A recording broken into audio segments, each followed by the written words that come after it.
حکم آپ نے مکمل کیا دیا کہ اذا لم ترکض الرجل فلا تاکل، ہم کہیں گے اسی پہ پکا رہنا ہے، اذا لم ترکض الرجل فلا تاکل. پھر ہم کہتے ہیں کہ ٹھیک ہے لم ترکض الرجل ہے لیکن ادھر طرفۃ العین آ گئی ہے، تو لا تاکل آپ کا رہے گا یا نہیں رہے گا یہاں پہ؟ انہوں نے بھی یعنی یہی مفہوم وہ نکالا ہے. مفہوم تو یہ مصنف نے چھوڑیں فی الحال عبارت کو چھوڑیں آپ، ٹھیک ہے. آپ اپنے آپ کے ذہن کیا کہتے ہیں؟ وہی میں وہی اپنے ذہن میں ہاں آپ کا ذہن کیا کہتا ہے؟ فلا تاکل پہ آپ کیوں نہیں پکے رہے؟ ہم پکے ہیں بھائی. ہاں تو اب آنکھ میں حرکت ہو رہی ہے، پھر بھی جانور حرام ہے یا حلال ہے؟ آنکھ میں حرکت ہوئی ہے اس کی، ہاں تو حلال ہے. حلال ہے. جبکہ آپ نے پہلے کیا کہہ دیا تھا کہ اذا لم ترکض الرجل فلا تاکل. ہمارا مفہوم یہ ہے کہ ان دونوں میں سے جب کوئی جو ہے وہ متحقق نہ ہو تو پھر جو ہے جناب ہاں تو دونوں کٹھے متحقق نہ ہو یا ایک متحقق نہ ہو؟ دونوں کٹھے متحقق نہ ہو. کٹھے متحقق نہ ہو، واو آ گئی نا پھر، ٹھیک ہے. کہ وہ ماہیت میں چلے جائیں. میت میں چلے، لیکن مفہوم میں آپ انتفاع میں ایسا کہیں گے، منطوق میں ایسا نہیں کہیں گے. منطوق میں وہ قبلہ صاحب والی بات رہے گی کہ اور رہے گا. منطوق میں آپ کیونکہ منطوق میں آپ کو کیا لگ رہا تھا یہاں پہ کہ ہر ایک کے مفہوم میں آپ نے کیا کیا تصرف کیا نا کہ اذا رکضت الرجل فلا تاکل، یہاں پہ یہ بات تھی. اور ادھر سے یہ روایت آ گئی کہ اذا طرفت العین، ٹھیک ہے کیا نام فکل تھا نا، اذا رکضت الرجل فکل، اور ادھر سے آئی کہ اذا طرفت العین فکل. دو روایتیں آ گئیں. تو اب آپ نے کیا کہا کہ بھئی اگر پہلی کو ہم فقط منحصر مانتے ہیں، شرط کو منحصر مانتے ہیں، تو یہ دوسری ٹکرا جائے گی، ٹھیک ہے. لہٰذا ہم دونوں کو الگ جگہ پہ منحصر نہیں مانیں گے، ہم درمیان میں کیا لگا دیں گے؟ او لگا دیں گے. او لگانے سے فائدہ کیا ہوگا کہ دونوں شرطیں کیا ہے اس کی بن جائیں گی، دونوں شرطیں مستقل طور پہ بنیں گی. لیکن جب او لگے گا تو یہ ایک روایت بن جائے گی نا. ایک روایت کیسے بنے گی؟ اذا رکضت الرجل او طرفت العین فکل. جب ایک روایت بنے گی تو اب اس ایک روایت کا مفہوم کے لیے ضروری ہے کہ اس کی جو دو شرطیں آپ نے بنائی تھیں ان دونوں کا آپ انتفاع کریں گے نا، ٹھیک ہے. جب دونوں شرطیں مستقل ہیں تو آپ کیا کہتے تھے؟ مفہوم کی تعریف کیا کرتے تھے؟ الانتفاع عند الانتفاع. تو انتفاع میں کیا ہوتا ہے کہ جو اس حکم کی شرائط تھیں سب کا انتفاع کرنا پڑتا ہے نا. تو ابھی ایک شرط تو نہیں رہی، ابھی تو دو شرطیں آپ کی بن گئی ہیں. جب دو شرطیں بنی ہیں او کے ساتھ بنی ہیں تو دونوں کا انتفاع کرنا پڑے گا. دونوں کا انتفاع او کے ذریعے سے نہیں ہوتا، دونوں کا کٹھا انتفاع کرنا ہوتا ہے. تو دونوں کا انتفاع کس کے ذریعے سے ہوتا ہے؟ واو کے ذریعے سے ہوتا ہے. اذا لم يركض الرجل ولم تطرف العين ہاں فلا تاکل، ٹھیک ہے. تو یہ انتفاع کے لیے ہے، یعنی جب ایک روایت بن جائے گی او کے ساتھ تو آپ کہیں ٹھیک ہے او کے ساتھ تو بن گئی ہے، لیکن مفہوم کیسے بنے گا؟ آپ کہیں گے مفہوم کا مطلب کیا ہے کہ فقول جو حکم ہے اس کی دو شرطیں ہیں نا. جب اس کی دو شرطیں ہیں تو دونوں شرطوں کو اڑائیں گے تو پھر مفہوم کیا ہوگا؟ ثابت ہوگا. کیونکہ مفہوم کیسے کہتے ہیں؟ انتفاع الشرط، ٹھیک ہے. انتفاع الحکم عند انتفاع، ہاں انتفاع الحکم عند انتفاع شرط. تو عند انتفاع شرط سے کیا مراد ہے کہ جو بھی اس حکم کی شرط ہے وہ آپ منتفی کریں. اب اس حکم کی شرط آپ کے پاس ایک ہے یا دو ہے؟ آپ کہتے ہیں دو ہیں. جب دو ہیں تو دونوں کو منتفی کریں نا. جب دونوں کو منتفی کریں گے تو پھر کیا نکلے گا نتیجہ کہ آپ کا کیا بنے گا؟ مفہوم بنے گا. اب دوبارہ واپس ہے مصنف کی طرف. تو مصنف کہتے ہیں کہ بھی تعارض کو ختم کرنے کے آپ کو ہم نے کتنے طریقے بتائے ہیں؟ دو طریقے بتائے ہیں. یا تو آپ جو ہے وہ واو لگا دیں، ٹھیک ہے، واو آپ لگا دیں اور کہیں کہ دونوں مل کے جو ہے وہ شرطیں بنتی ہیں. یا آپ واو نہ لگائیں، او لگا دیں تو پھر بھی کیا ہو جاتا ہے؟ تعارض ختم ہو جاتا ہے.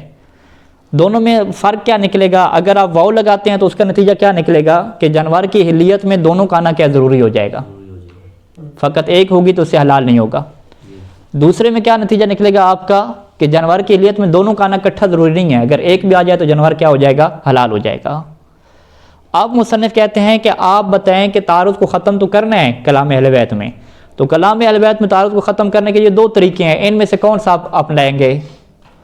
What is your choice? ٹھیک ہے، آپ کون سے جو ہے وہ طریقے کو اپنانا چاہیں گے؟